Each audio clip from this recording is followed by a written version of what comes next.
હવસખોરની ક્રૂરતા સામે 10 વર્ષની માસૂમની ચીસો દબાઈ ગઈ.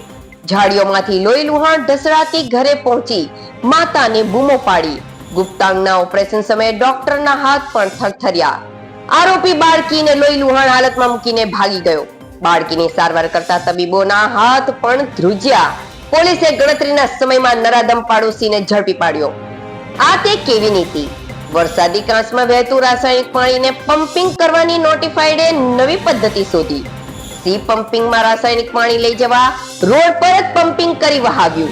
રાસાયણિક પાણી રોડ અને જમીનમાં વહીને સી પમ્પિંગ કેનાલમાં ઠાલવવાની આ પદ્ધતિ સામે પર્યાવરણવાદીઓનો રોષ ફેલાયો.